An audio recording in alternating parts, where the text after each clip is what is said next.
రంగప్రవేశం చేసిన client ఇందుతో lawyer లవంగం.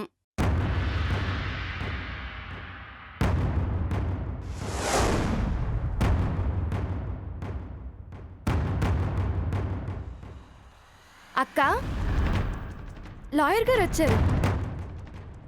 దేనికి మళ్ళీ లాయర్ గారిని తీసుకొచ్చావు? అదే అత్తయ్య, మొన్న మధ్య విడాకులిస్తానని అక్క చెప్పింది కదా. మాట తప్పని అక్క విడాకులిస్తే తీసుకుందామని లాయర్ గారిని రమ్మన్నాను. చట్ట ప్రకారం విడాకులు కోరుతున్న సవతి ఏం సమాధానం చెప్పబోతోందో ఇప్పడది. లాయర్ గారు, ఆ విడాకుల పత్రాలు ఇలా ఇవ్వండి. మా అక్క సంతకం పెడుతుంది.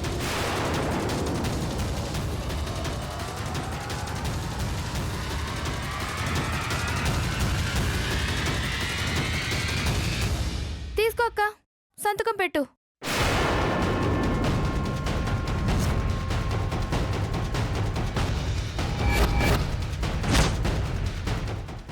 సంతకం పెట్టు.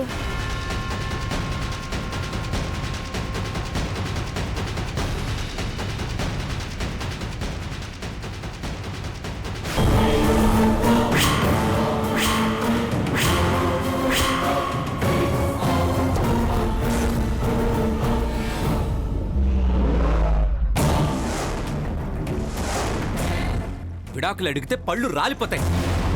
సంతకం కాదు కదా, చిన్న చుక్క కూడా పెట్టదు. ఆ మాట అక్కని చెప్పను బావా. నా మాటే తన మాట. ఇద్దరి మాట ఒకటెలా అవుతుంది అర్జున్? అక్కడ రాజావారి కూతురు మాట, ప్రాణం పోయినా తప్పని మాట. ఏంటమ్మా, ఆ రోజు అపర్ణ ఏదో మాట వరుస కన్న మాటను పట్టుకొని ఒట్టేసో మాట వెయ్యకుండా ఓ మాట చెప్పనన్నా ఇల్లాలు. పేపర్లో వార్తలరా, నీ పెళ్ళామే చదివి వినిపించమంది. నీకు నాకు పెళ్ళయిందని నిరూపిస్తే విడాకులిచ్చి ఇల్లు వదిలి వెళ్ళిపోతానని ఆ రోజు అక్కే చెప్పింది బావా. ఈ రోజు ఆ పని చేసి తీరాల్సిందే. చెయ్యదు. ఏం చేస్తావు? మొదటి భార్యకు విడాకులివ్వలేదని భర్తని కోర్టుకేడ్చి జైలు పాలు చేసిన రెండో భార్య. ఏంటి బెదిరిస్తున్నారా?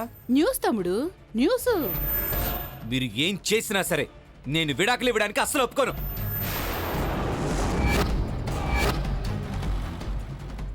నేను ఒప్పుకుంటున్నాను.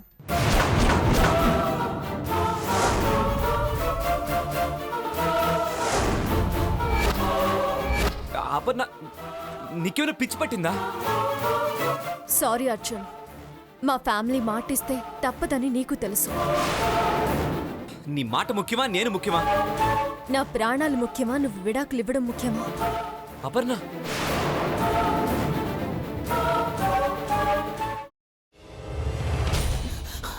నువ్వు ఇంకేమన్నా చెప్పాలా? ఇంకేమన్నా అబద్ధం చెప్పాలనుకుంటే చెప్పేయి. నేను చూడాలనుకుంటున్నాను నన్ను మోసం చేయడానికి నువ్వు ఎంత నీచానికి దిగజారగలవు అని. ఎందుకు ఆలియా, ఎందుకు నువ్వు ఇలా చేసావు? నీకు తెలుసు కదా, నానమ్మ తర్వాత నీ ఒక్కదానిని కదా నేను పూర్తిగా నమ్మేది. ఏమన్నావు నువ్వు? ఈ మధ్య అన్నిటినీ మర్చిపోతున్నావా? అది చాలు. వాటిలో ఉన్న శక్తి విషయాన్ని గ్రహించి మనకు వివరిస్తాయి.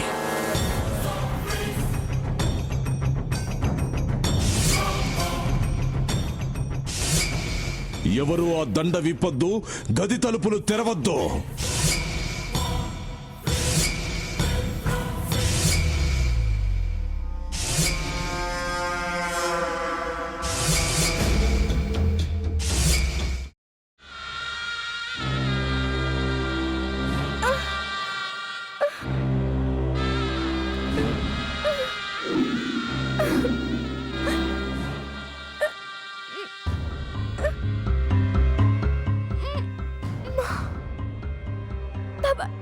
వద్దు బాబాయ్, నేను చేయొద్దు బాబాయ్, ప్లీజ్ బాబాయ్.